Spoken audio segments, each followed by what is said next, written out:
dan salam sejahtera berita perdana edisi Selasa 6 April 2021 bersama saya Nurul Hidayah Nawan dan saya Ivan Tok. Saksikan paparan utama malam ini. Malaysia teruskan penggunaan vaksin COVID-19 AstraZeneca.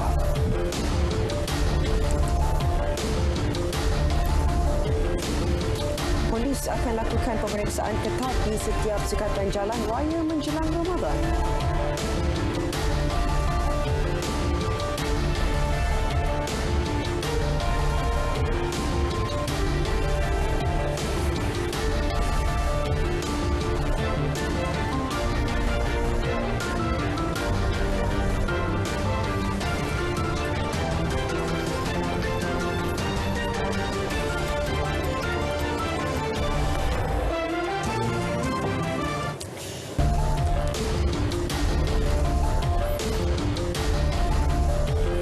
Malaysia akan terus menggunakan vaksin COVID-19 keluaran AstraZeneca berikutan kesan vaksin itu lebih menjurus kepada kebaikan berbanding kemudaratan. Jelas Menteri Kesihatan Datuk Seri Dr. Adham Baba, keputusan dicapai dalam mesyuarat Jawatan Kuasa Khas Jaminan Akses Vaksin COVID-19 hari ini yang dipengerusikan bersama Menteri Sains, Teknologi dan Inovasi Khairi Jamaluddin.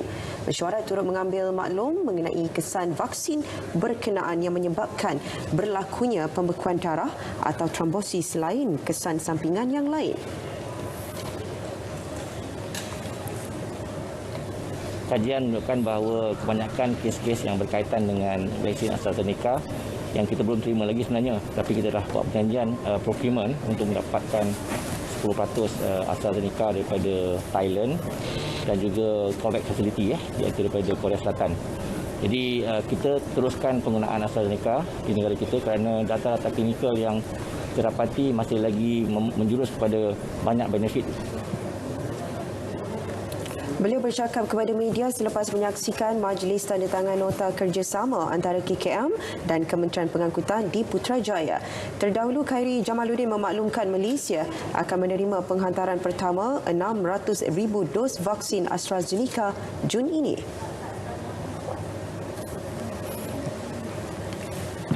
Pemeriksaan ketat akan dilakukan di setiap sekatan jalan raya menjelang Ramadan ini. Hanya individu yang mempunyai dokumen perjalanan lengkap dan surat kebenaran merentas negeri dibenarkan berbuat demikian. Timbalan Ketua Polis Negara Datuk Seri Akril Sani Abdullah Sani berkata, PDRI masih menunggu keputusan Majlis Keselamatan Negara MKN berhubung status kebenaran merentas negeri. Kita pun tidak mahu nanti terdapatnya kluster balik kampung dan seumpamanya. Namun demikian, kita juga masih menunggu arahan terkini daripada Majlis Keselamatan Negara berhubung dengan pergerakan tersebut. Dan kita akan mematuhi apa juga dan melaksanakan apa juga arahan yang diberikan kepada kita. PDRM akan mengambil tindakan terhadap individu jika didapati merentas negeri untuk balik ke kampung semata-mata untuk menyambut Ramadan. Terdahulu beliau menghadiri Majlis Anugerah Perkhidmatan Cemerlang APC PDRM 2020 di Bukit Aman. Antara pegawai tertinggi PDRM yang menerima APC ialah Pengarah Jabatan Pencegahan Jenayah dan Keselamatan Komuniti Datuk Zainal Abidin Kasim dan Ketua Polis Johor Datuk Ayub Khan Maidin Piche. 10,137 pegawai PDRM di seluruh negara terpilih menerima anugerah itu. Seorang pegawai kanan sebuah agensi kerajaan direman 7 hari bagi membantu siasatan sindiket kartel tender projek kerajaan bernilai 3.8 bilion ringgit yang berjaya dibongkar SPRM. Lelaki berusia 38 tahun itu ditahan di kediamannya di Ampang tengah malam tadi. Perintah reman yang bermula hari ini dikeluarkan Magistrate Shah Wira Abdul Halim di Mahkamah Putrajaya. Suspek yang bekerja sebagai juru ukur bahan grade 48 dipercayai terlibat dalam penyediaan Bill of Quantity bagi projek yang ditawarkan agensinya. Dia dipercayai membocorkan maklumat spesifikasi projek kepada ketua sindiket bagi memudahkan penyediaan dokumen tender. Hasil risikan mendapati suspek menerima habuan RM300,000 bagi memaklumkan maklumat yang disalurkan. Setakat ini, suspek telah menerima 4 kali bayaran dianggarkan RM1.2 juta. Semalam, SPRM berjaya melumpuhkan sindiket terbabit dengan penahanan 7 individu termasuk ketuanya. Sindiket itu memonopoli 354 tender beberapa kementerian serta agensi kerajaan di seluruh negara sejak tahun 2014. Modus operandi sindiket menggunakan lebih 150 syarikat bagi memasuki tender atau sebut harga. Dan mengulas isu sindiket kata tender itu, Ketua Setiausaha Negara Tan Sri Muhammad Zuki Ali menyuarakan rasa kesalnya kerana terdapat segelintir penjak awam yang membenarkan diri mereka diperguna oleh pihak berkepentingan untuk habuan lumayan. Menerusi satu kenyataan, beliau menyifatkan isu itu amat membimbangkan dan telah mengarahkan Jabatan Perkhidmatan Awam JPA untuk melaksanakan pusingan kerja bagi pegawai di jawatan sensitif yang cenderung kepada salah laku rasuah. Yang menurut Tan Sri Zuki, beliau menyokong penuh usaha membanteras apa jua bentuk salah laku dan penyelewengan yang berlaku dalam sistem penyampaian kerajaan, terutama isu berkaitan rasuah yang dikendalikan oleh SPRM. Beliau memberi jaminan tindakan tegas akan diambil terhadap mana-mana penjak awam yang terlibat dalam isu itu ataupun sebarang salah laku yang menjejaskan imej perkhidmatan awam sekiranya dibuktikan bersalah. Bagi mengelak penjak awam terbabit rasuah, beliau telah berulang kali memberi peringatan kepada semua ketua jabatan supaya menerap dan memegang utuh konsep integriti dalam pengurusan organisasi. Ini termasuk dengan memperkukuh program kesedaran dan pencegahan selaras dengan pelaksanaan Pelan Anti Rasuah Nasional NACP.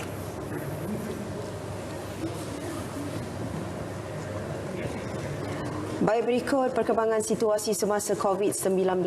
Kes sembuh baru hari ini mencatatkan pertambahan berbanding semalam dengan 1,412, mengatasi kes baru 1,300 kes, sekaligus menjadikan jumlah kes aktif berkurangan kepada 14,161. 5 kes kematian turut dilaporkan, menjadikan jumlah kematian kini 1,300 kes.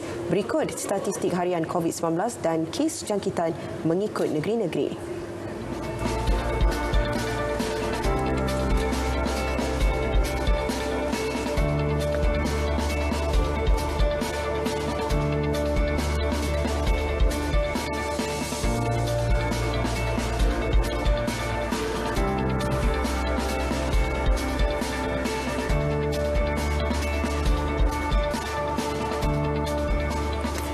Dalam pada itu, 10 lagi kluster baru COVID-19 dikenal pasti hari ini. 5 kluster melibatkan tempat kerja, 3 kluster komuniti serta masing-masing 1 kluster pusat tahanan dan keagamaan. 2 kluster baru berkaitan tempat kerja di Kesan di Selangor, iaitu kluster integrasi Rawang 3 dan kluster Jalan Badli Shah. Manakala masing-masing 1 kluster baru berkaitan tempat kerja di Kesan di Sarawak, Kelantan dan Johor, iaitu kluster Jalan Maju, kluster Jalan Kota Kubang Labu dan kluster Jalan Mega Industri. Kluster berkaitan komuniti pula di Kesan di Kelantan, iaitu kluster Kampung Palekbang, kluster Taman Peruda dan di Kedah dan juga kluster Kampung Belauh di Terengganu. Kluster Padang Hijau melibatkan pusat tahanan di Kesan di Johor dan kluster Belakon berkaitan keagamaan di Kesan di Sabah. Status haji tahun ini hanya akan diketahui selepas Menteri di Jabatan Perdana Menteri Hal Ehwal Agama, Dato' Dr. Zulkifli Muhammad Al-Bakri berkunjung ke Arab Saudi Jumaat ini untuk berunding secara bersemuka. Ia bagi memperincikan pelaksanaan norma baharu mengikut ketetapan Kementerian Haji dan Umrah Arab Saudi. Tapi kita juga memahami dalam pandemik COVID-19 yang cukup mencabar ini. Apa-apa pun keputusan kita terima dan kita akan war-warkan dan khabarkan kepada khalayak selepas daripada kita dapat putusan, insya-Allah. Beliau berkata demikian selepas mengadakan pertemuan dengan Duta Arab Saudi, Datuk Dr. Mahmud Hussein Said Khatan di Ibu Negara. Ditanya mengenai pengambilan vaksin COVID-19 sebagai syarat tambahan dikenakan kepada jemaah Malaysia, Datuk Dr. Zulkifli berkata kerajaan masih menunggu keputusan rasmi Arab Saudi.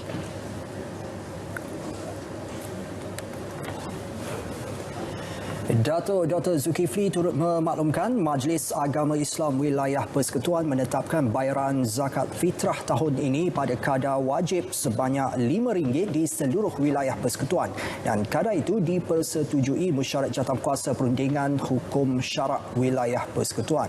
Ketetapan itu dibuat dengan mengambil kira usaha meringankan beban umat Islam kurang berkemampuan ekoran pandemik COVID-19 yang melanda ketika ini. Dua kadar lain turut dipersetujui iaitu RM7 dan RM14. Selari pelaksanaan norma baharu juga, MAWIP turut memperkenalkan kaedah pembayaran secara dalam talian yang boleh diakses melalui laman sawang rasminya. Dalam masa sama, sebanyak RM9.23 juta telah diperuntukkan bagi aktiviti pengimarahan masjid di seluruh wilayah persekutuan membabitkan 790 buah masjid, surau Jumaat dan surau. Program Dapur Itham Ramadan juga turut diteruskan tahun ini dengan peruntukan sebanyak 2.1 juta ringgit. Kementerian Pengangkutan sedia bekerjasama dengan kerajaan negeri termasuk Selangor bagi projek laluan rel Pantai Timur ECRL yang kini dijajarkan semula ke laluan asal iaitu Jajaran Utara. Menurut Menteri Pengangkutan Datuk Seri Dr. Wee Ka Siong, perbincangan telah dijalankan dengan kesemua negeri yang terlibat. Jelasnya sebanyak 37 mesyuarat rundingan dengan 17 agensi telah diadakan. Beliau juga yakin kerjasama baik antara kedua-dua pihak akan diperoleh.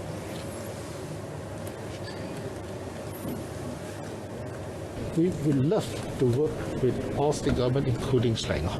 I'm confident. Many of them, they are professionals, officers, especially politicians. And I have full confidence in Menteri Besar and the state authority that they will give us fullest cooperation. Semalam, Datuk Seri Dr. Wee Ka Siong memaklumkan Jajaran Utara dijangka melintasi 3 kawasan tadahan air di antara Mentakap dan Pelabuhan Klang, manakala Jajaran Selatan dijangka melintasi sekurang-kurangnya 4 kawasan tadahan air. Secara amnya, Jajaran Utara mungkin memberi kesan kepada 11 kawasan perumahan di sepanjang 201 km Jajaran Utara berbanding 19 kawasan perumahan di Jajaran Selatan. Yang di-Pertuan Agong Sultan Abdullah Riayatuddin Abu Mustafa Billah Shah berkenan mengurniakan kebesaran pangkat pertama sempena sambutan Hari Wilayah Persekutuan 2021. Turut berangkat pada istiadat di Istana Negara, Raja Pemaisuri Agong Tengku Hajah Azizah Aminah Maimunah Iskandariah. Mendahului senarai penerima Darjah Seri Utama Mahkota Wilayah yang membawa gelaran Datuk Seri Utama ialah Tun Dr. Abdul Rahman Abbas yang di-Pertua Negeri Pulau Pinang. Turut menerima darjah yang sama Tun Dr. Johar Dato' Mahyuruddin yang di-Pertua Negeri Sabah.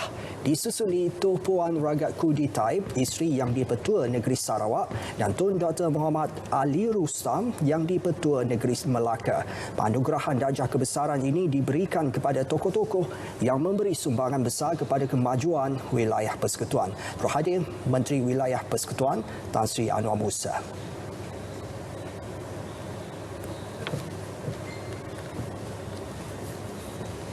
Industri minyak sawit Malaysia tidak terjejas dengan sekatan import Sri Lanka. Paparannya seketika nanti.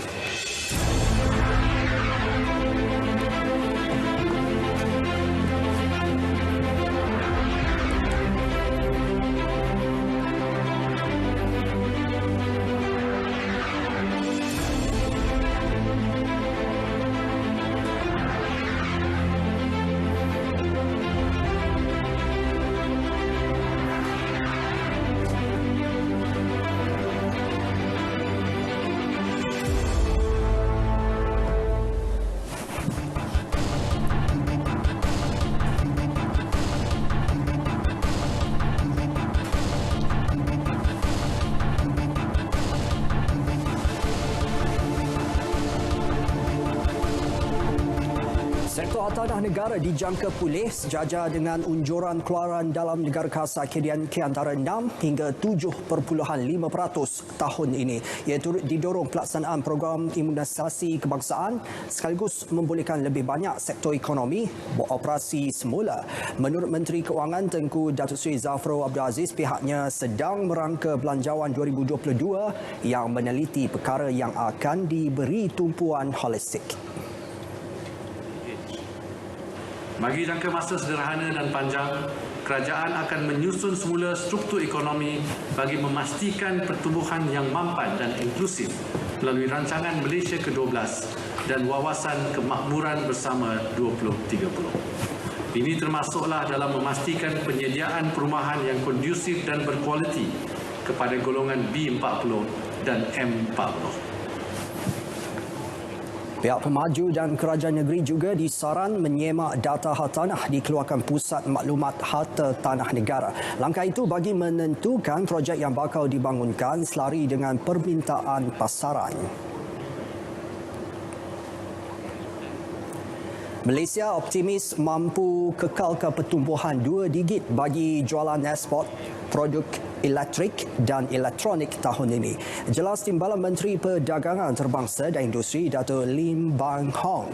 Ia mampu dicapai berikutan prospek persekitaran luaran lebih baik selepas COVID-19. Dan menurut laporan penjualan dan pendapatan produk global 2021, pertumbuhan jualan meningkat 13.1% bagi bulan Januari dan 24.4% bagi Februari lepas. Prestasi itu dipacu penjualan infrastruktur teknologi maklumat, telefon pintar dan pengkomputeran awan. Ia juga membuktikan negara merupakan antara pemain sektor terpenting di rantau ini. Sektor E&E ini merupakan sektor yang penting Malaysia, di mana kita nampak 6 daripada 12 syarikat terbesar semiconductor dunia beroperasi di Malaysia dan 3 daripada 9 syarikat terbesar LED beroperasi di Malaysia. Beliau melancarkan Persatuan Industri Semikonduktor Malaysia di Subang Jaya. Sekatan Sri Lanka ke atas import minyak sawit Malaysia yang diumumkan semalam tidak akan menjejaskan industri sawit negara memandangkan pasarannya semakin berkembang di beberapa negara lain iaitu di Afrika dan Asia Barat. Menteri Perusahaan Perdagangan dan Komoditi Datuk Dr. Muhammad Khairuddin Ahmad Razali berkata permintaan terhadap minyak sawit negara juga semakin meningkat di Filipina dan juga di Vietnam. Dan bagi Malaysia, sekatan yang dikenakan Sri Lanka merupakan diskriminasi terhadap keluaran negara, sedangkan minyak sawit Malaysia mempunyai kualiti terbaik dan telah mencapai 90% pensijilan minyak sawit mampan Malaysia MSPO. Tidak wajar untuk sawit kita dianaktirikan atau diskriminasikan, dan kita telah bawa ke peringkat WTO untuk kita membantah tindakan Europe yang berkempen menentang ataupun anti sawit kita, insya-Allah. Dan samalah dengan negara pun yang cuba untuk diskriminasi kita, kita akan bertindak satunya untuk berkempen besar-besaran bahawa kita adalah produk yang terbaik. Dan kita ada MSPO, Malaysia Sustain Palm Oil, yang memantau perjalanan semua operasi sawit daripada ladang sampai ke peringkat hiliran menghasilkan minyak, dan semuanya adalah berdasarkan konsep kelestarian dan kemampanan. Itu adalah komitmen kerajaan Malaysia. Datuk Dr. Muhammad Khairuddin merasmikan kursus asas pembangunan usahawan coklat buatan tangan Lembaga Koko Malaysia dan melancarkan kios coklat Hotel La Crista di Melaka. Semalam, Reuters melaporkan Sri Lanka melarang atau menyekat import minyak sawit dari Malaysia dan Indonesia selain menghalang pembukaan kebun kelapa sawit yang baharu. Gerakan koperasi digesa meneroka peluang perniagaan baru dan beralih daripada perniagaan berasaskan kredit semata-mata. Menteri Pembangunan Usahawan dan Koperasi Datuk Seri Dr. Wan Junaidi Tuanku Jaafar menegaskan langkah itu bagi menjamin kepelbagaian sumber pendapatan serta kelangsungan koperasi pada masa hadapan. Dan jelas beliau, gerakan koperasi berkemampuan dari segi kewangan untuk meneroka pelbagai sektor seperti pelombongan, pembinaan dan pertanian.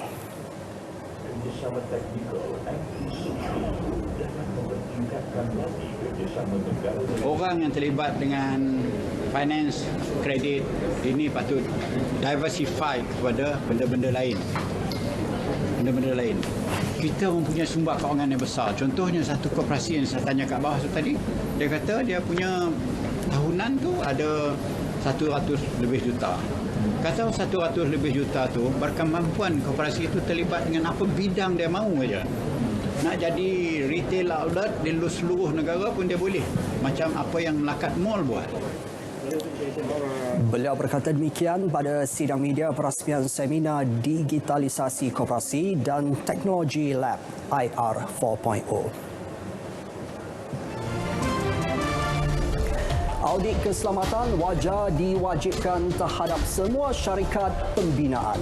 Paparannya seketika nanti.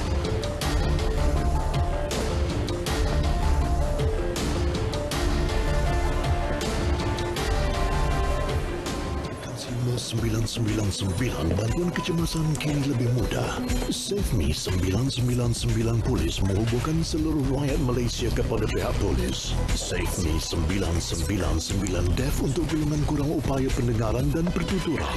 Dan SafeMe 999 Blind untuk golongan kurang upaya penglihatan. Muat turun secara percuma melalui telefon pintar anda. MERS dan aplikasi 999 memudahkan panggilan kecemasan.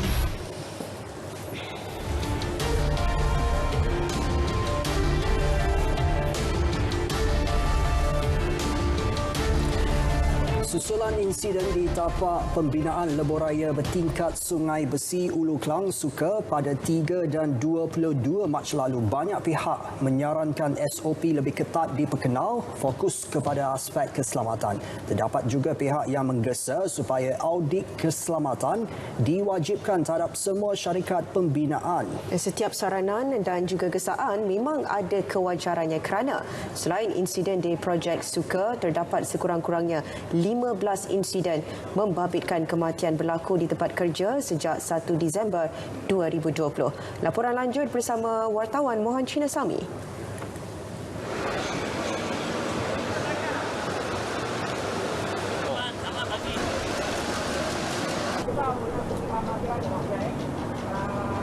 Baik, ini merupakan lokasi di mana berlakunya tragedi yang melibatkan kematian orang awam akibat kejatuhan kren gantri di SUKE ini. Untuk pengetahuan anda, siasatan masih dijalankan oleh pihak Kementerian Kerja Raya termasuk pihak Prolintas. Apapun, pelbagai cadangan telah dikemukakan oleh pihak-pihak yang terlibat. Antaranya ialah mewajibkan audit keselamatan. Untuk pengetahuan anda, audit keselamatan sangat penting untuk menjelaskan apakah masalah yang berlaku di kawasan tapak pembinaan atau tapak kemajuan supaya ia boleh diselesaikan sekiranya berlaku sebarang kecelakaan. Berdasarkan statistik Jabatan Keselamatan dan Kesihatan Pekerjaan (DOSH), jumlah kemalangan pekerjaan negara yang dilaporkan pada tahun 2020 adalah 6,793 kes dengan 193 kematian. Bagi tempoh yang sama, Johor mencatatkan kematian di tempat kerja tertinggi iaitu 37 kematian dan Selangor mencatatkan kadar kemalangan tertinggi iaitu 1,537 kes. Jelas Pengerusi Pertubuhan Ikatan Komuniti Selamat Tan Sri Lee Lamtai, audit keselamatan di kawasan pembinaan penting bagi memudahkan penyelesaian permasalahan yang timbul di lokasi berkenaan. Saya ingin mencadangkan di sini bahawa masa telah tiba bagi pihak untuk kementerian yang berkenaan untuk mengkaji supaya audit keselamatan ini diwajibkan untuk ke mana-mana tempat untuk kerja, terutama ni lah untuk projek ke tapak pembinaan supaya soal keselamatan dan kesihatan pekerjaan dapat dijaga dengan baik. Pematuhan kepada keperluan perundangan, tata amalan industri, standard garis panduan serta pengurusan yang lebih bersistematik perlu dipatuhi oleh pihak industri bagi menjamin keselamatan semua pihak. Institut Keselamatan dan Kesihatan Pekerjaan Negara, NIOSH pula, mahu pemantauan terhadap semua projek pembinaan dilaksanakan secara lebih teliti termasuk audit keselamatan. Berdasarkan peraturan, kerja pembinaan dibenarkan sekiranya pihak berwajib berpuas hati dengan hasil laporan juru audit bebas berkaitan aspek keselamatan di tapak pembinaan. Kalau seperti mana kita cadang, kalau sekiranya ada advisory board atau ada pemantauan dari outsider macam NIOSH ke atau DOSH ke siapa-siapa yang terlibat atau buat routine checking, kemungkinan kita boleh elak kemalangan yang berlaku. Kemungkinan the third party inspection, third party. Kalau sekarang syarikat saya dah seperti requirement, saya sudah ada OSH, saya ada safety officer dah ada dah. Tapi whether safety officer itu follow tak SOP? NIOSH bersedia menawarkan kepakaran yang ada kepada projek-projek pembinaan milik kerajaan. Bagaimanapun, inisiatif berkenaan hanya dapat direalisasikan sekiranya NIOSH dijadikan panel perunding keselamatan dan kesihatan pembinaan projek milik kerajaan. Mohan Chinasami, Berita RTM.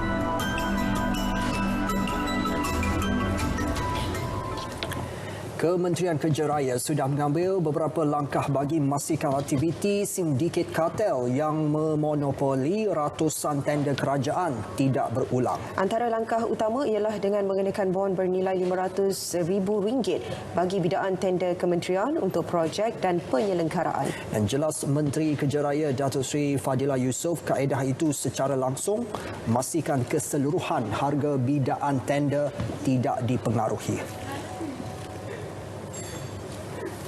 Bila dia kenakan macam tu, jadi maknanya kalau dia nak kartel, dia kena banyak orang kan. Jadi dia nak kumpul duit tu, mungkin agak challenging lah. Jadi the size of kartel tu mungkin bertambah kecil. Jadi bila bertambah kecil, dia tidak akan mempengaruhi keseluruhan harga tender. Selain itu, KKR juga sentiasa bekerjasama dengan Kementerian Kewangan selain Suruhanjaya Pencegahan Rasuah Malaysia dalam menangani isu kartel tender. Untuk jangka panjang, kementeriannya akan membuat penambahbaikan proses pembukaan tender, penilaian dan perolehan atas nasihat dan juga saranan SPRM berhubung cara pengurangan ketirisan proses tender.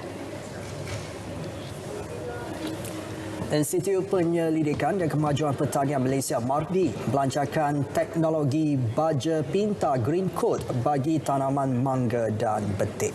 Menurut Timbalan Menteri Pertanian dan Industri Makanan Datuk Seri Ahmad Hamzah, teknologi ini dapat membantu para pengusaha dan pengeluar buah-buahan untuk meningkatkan hasil dan kualiti buah. Malaysia berjaya dan berkeupayaan untuk menghasilkan 1.5 juta tan buah-buahan setahun, di mana tahap setara diri 100% bagi buah-buahan kecuali mangga. Setakat ini Malaysia adalah merupakan antara 10 pengeksport utama dunia bagi durian dan juga betik. MARDI juga memainkan peranan utama dalam meningkatkan lagi industri buah-buahan negara dengan melancarkan berbagai klon dan juga variety baru buah-buahan.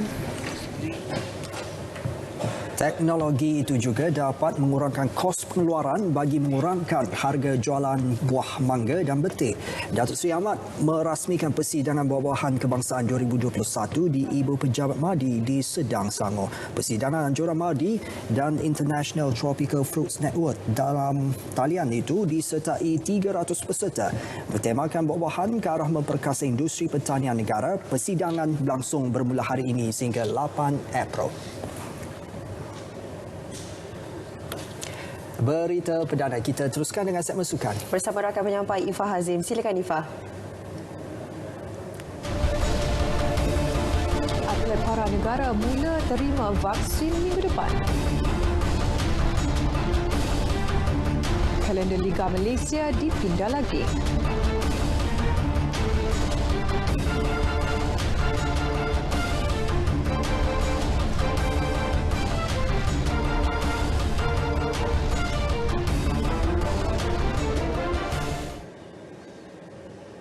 Assalamualaikum dan salam sejahtera. Edisi Sukan bersama saya Fazim.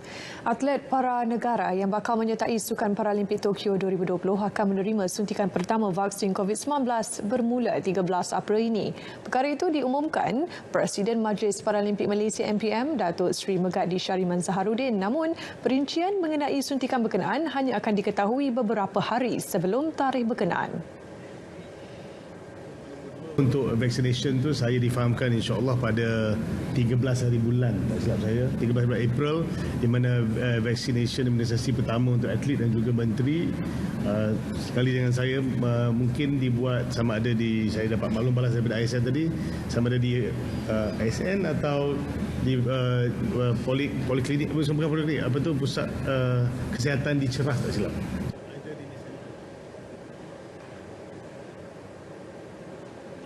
Kolonel Bersara Mat Nur Azam Arifin diumum sebagai Chef Dimision Kesukan Para ASEAN 2021 di Hanoi. Menurut Majlis Paralimpik Malaysia MPM, bekas pegawai tentera itu diberi tanggungjawab untuk memastikan keselamatan kesemua pegawai dan atlet para negara selain turut mengetuai misi membawa pulang pingat buat Malaysia.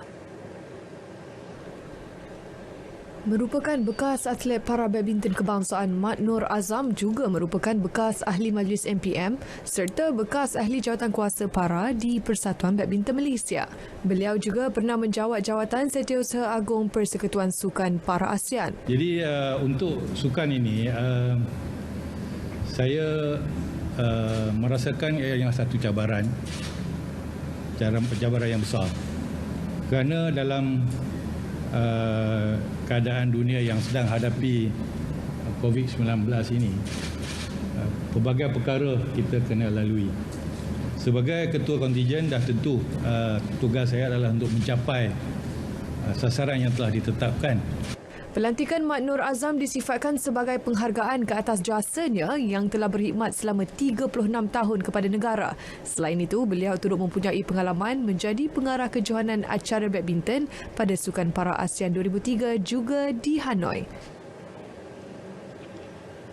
Kebetulan kita memilih beliau sebagai CDM adalah kita ingin to honour his service. Berterima kasih kerana khidmat beliau di dalam sukan para dan juga kepada negara. Dan untuk di Hanoi ini adalah bukan tempat yang this is nothing new to you. Hanoi is macam balik kampung lah untuk Colonel Azam. Saudara, sebentar tadi telah masuk waktu solat fardu Isyak bagi wilayah Persekutuan Kuala Lumpur dan kawasan-kawasan yang sewaktu dengannya. Selamat menunaikan solat fardu Isyak. Kalender perlawanan Liga Malaysia Liga M 2021 akan dipindah bermula 23 April ini bagi memberi laluan pasukan kebangsaan menjalani persiapan menghadapi pusingan kedua kelayakan Piala Dunia 2022, Piala Asia 2023 di Emirat Arab Bersatu UAE Jun depan. Pindaan tersebut turut mengambil kira perubahan jadual Liga Juara-Juara ACL yang melibatkan pasukan Johor Darul Takzim JDT.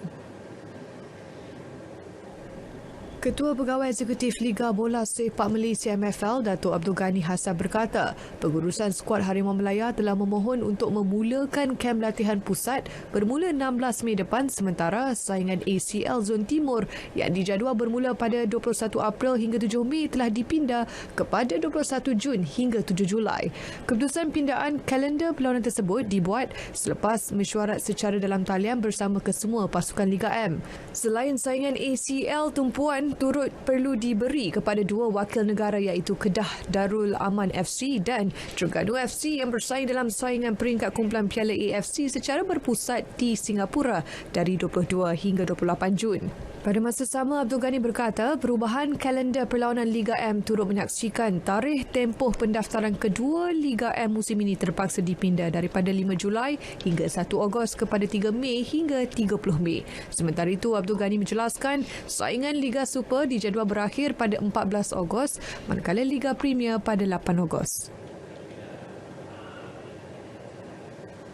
Sementara itu, Ketua Jurulatih Skuad Kebangsaan Tan Cheng Ho mengakui kelebihan berpihak kepada Emilia Arab Bersatu UAE menjelang pertemuan Harimau Melaya dengan pasukan ranking ke-74 dunia itu dalam kempen kelayakan Piala Dunia 2022, Piala Asia 2023 Jun depan. Menurut Cheng Ho, segala kelebihan termasuk dalam aspek cuaca dan masa dilihat memihak kepada UAE yang dipilih sebagai tuan rumah untuk baki saingan pusingan kedua kumpulan G itu.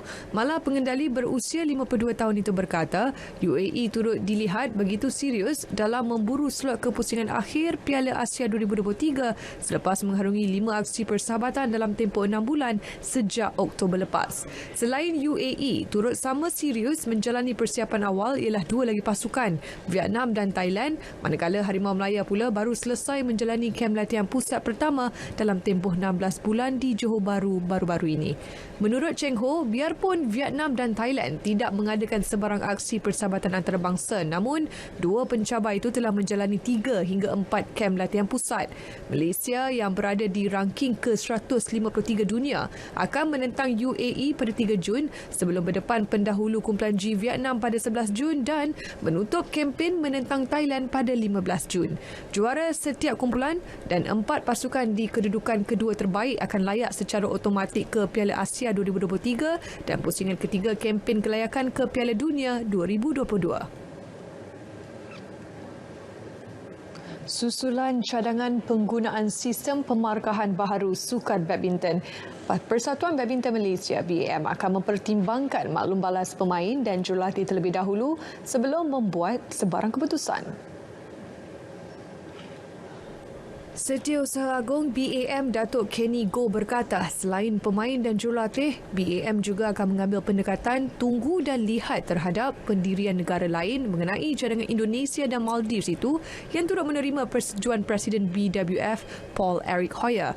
Menurut Kenny, beliau percaya amat penting untuk mendapatkan data yang relevan daripada pemain, jurulatih dan negara lain mengenai sistem pemarkahan baharu itu sebelum keputusan muktamad diputuskan bulan depan.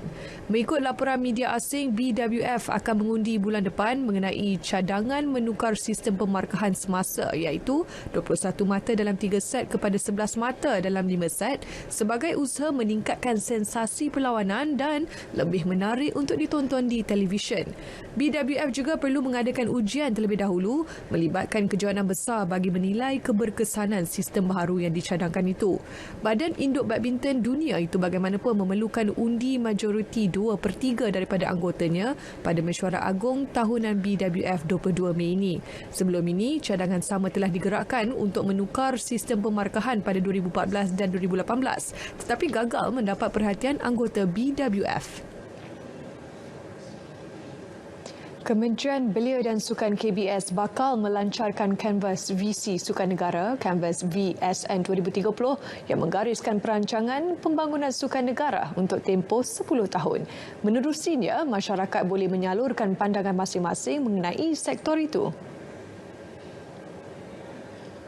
Menurut Menteri Belia dan Sukan Datuk Seri Rizal Marikan Naina Marikan, kanvas VSN 2030 terbuka untuk semua pihak.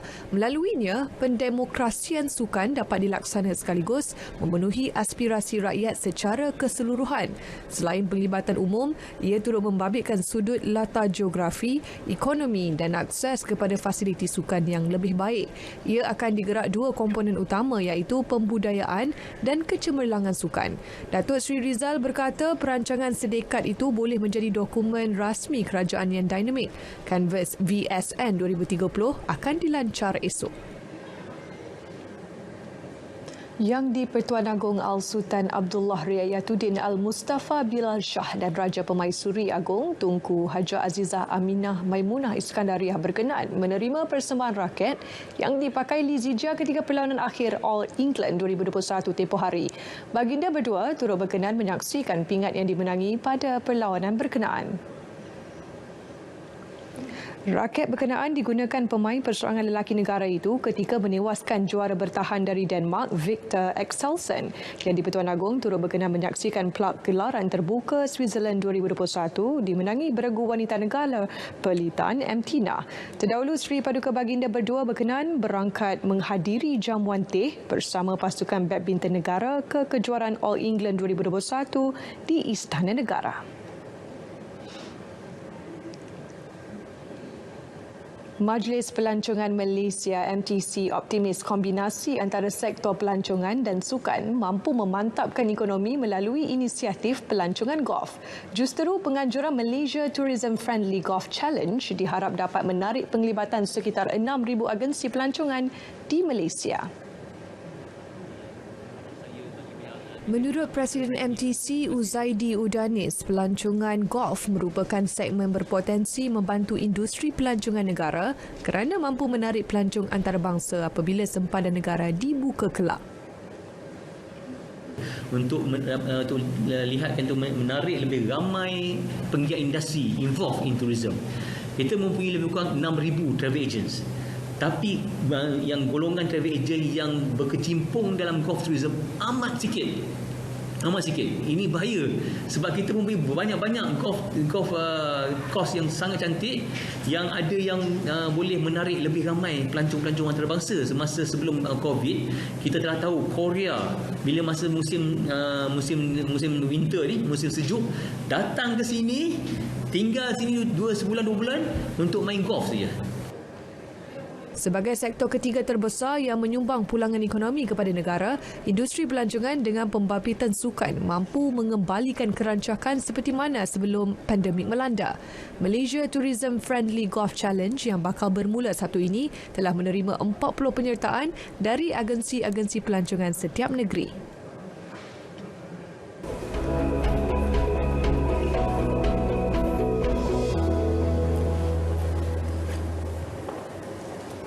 Assalamualaikum dan salam sejahtera. Kita teruskan dengan paparan carta angin. Pada ketika ini, negara kita masih lagi menerima pengaruh angin daripada arah timur laut bagi kawasan negeri Sabah dan Sarawak. Manakala di kawasan semenanjung Malaysia, angin bertiup daripada arah barat daya dan juga barat laut.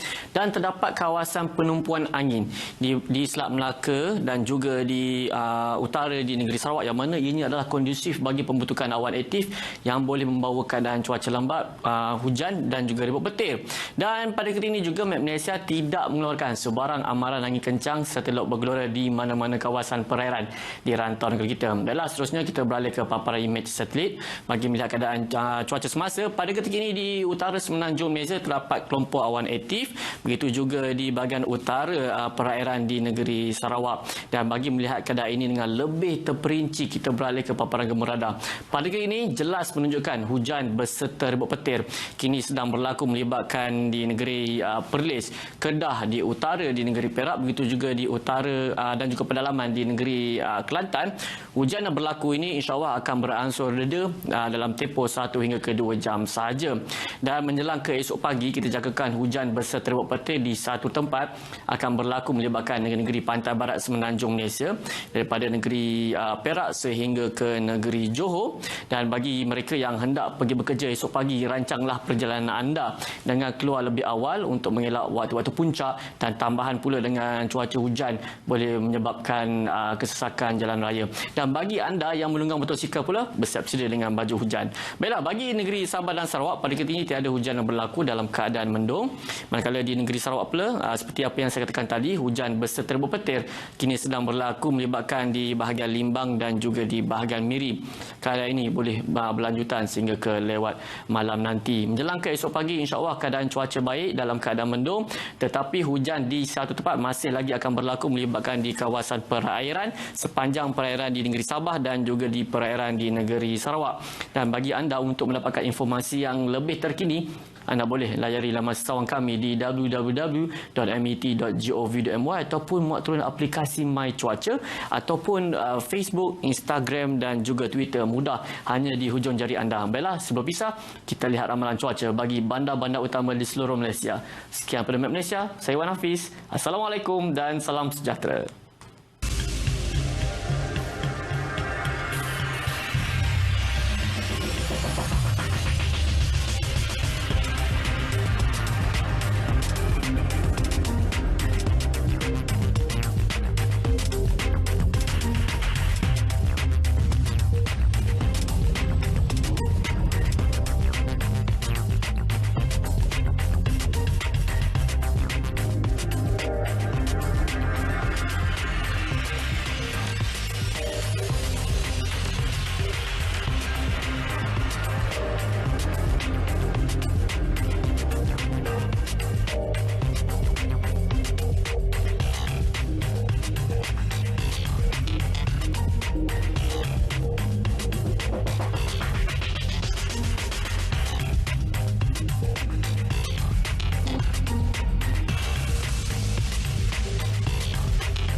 Terima kasih, Matt Malaysia. Orkestra RTM selayaknya diiktiraf di pesada dunia kerana kualiti yang telah ditonjolkan sejak ia ditubuhkan 60 tahun lalu. Bekas pengarah muzik RTM merangkap pelopor Orkestra RTM, Dr. Johari Saleh berkata, pemuzik orkestra memikul tanggungjawab untuk menjaga kepercayaan itu sekaligus memberi inspirasi kepada generasi baharu. Beliau yang pernah mengetuai konsert orkestra RTM sekitar 1970-an dan 80-an memaklumkan orkestra RTM menjadi rujukan graduan yang berlatar belakangkan bidang muzik.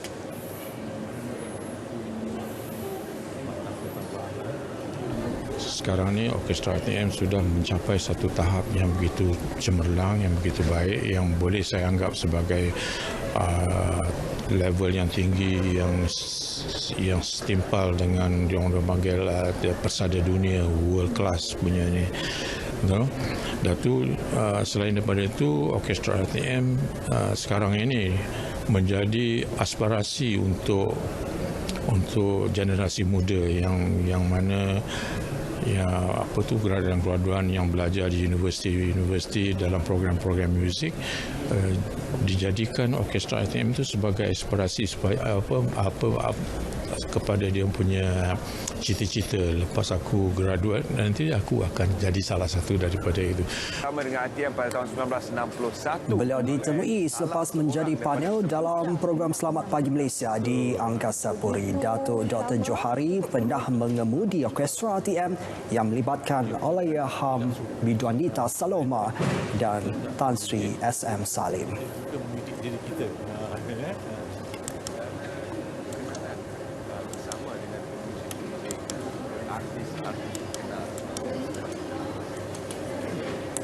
Barisan artis yang warnanya sekarang. Ketika itu antaranya adalah Saloma. Dia masa dulu selepas dari Singapura dia boleh. Sup nelayan mungkin tidak ramai mengenalinya, terutama dalam kalangan generasi muda. Malah menu tradisional yang sinonim dengan masyarakat Portugis Melaka ini boleh dikatakan hampir pupus. Hidangan lain seperti ais kepal ulam raja, hati sukma dan pulut tai-tai antara hidangan yang tersenarai dalam buku Makanan Warisan Hampir Pupus sebelum diangkat sebagai makanan warisan kebangsaan. Namun inisiatif Jabatan Warisan Negara dengan membuat penyelidikan dan pendokumentasian diyakini dapat menaikkan kembali populariti makanan warisan negara. Usaha ini juga memperkenalkan hidangan tradisional negara di pesada dunia. We do not want this kind of food to just fade away. The things will just disappear just because they cannot obtain. For example, you said masak dalam buluh, the ayam pansuh. We don't want people to use an excuse that we cannot have bamboo. Now we have the Borneo market here. They sell the bamboos for them to cook the chicken in the bamboo, and you can cook in the oven. I've tried it myself, so I can easily talk about it. So we don't want it to be an excuse. That's why we need to help and support this industry.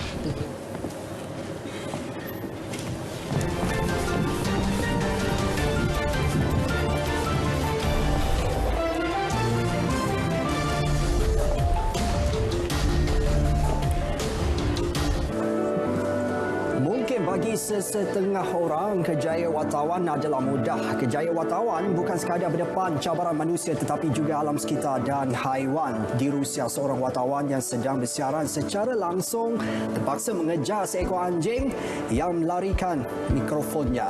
Walaupun berjaya mendapatkan semula, mikrofon tersebut sudah berlubang walaupun masih boleh berfungsi. Video viral ini meraih lebih 11 juta tontonan.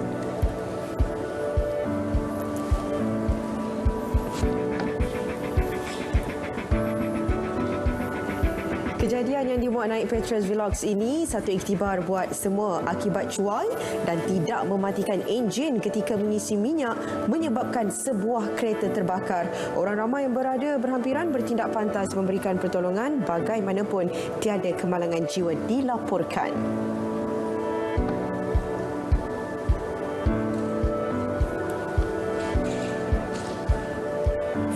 Berikut, jalan licin selepas hujan mungkin penyebab sebuah kereta berdua kancil terlibat kemalangan. Pemandunya hilang kawalan dan melanggar tiang elektrik sebelum terbalik.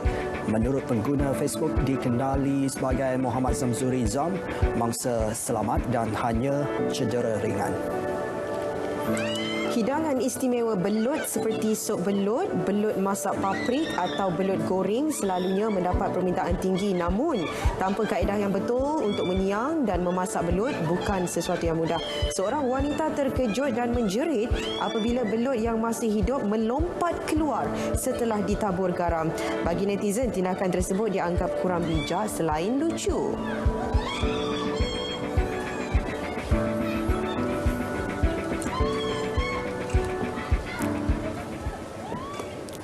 Berita perdana edisi 6 April 2021 berakhir di sini. Segera lakukan pendaftaran untuk janji temu vaksinasi COVID-19 di aplikasi MySejahtera. Terus amalkan norma baharu dan patuh ke semua SOP untuk mencegah penularan COVID-19. Dengan ini, Assalamualaikum. Salam sejahtera.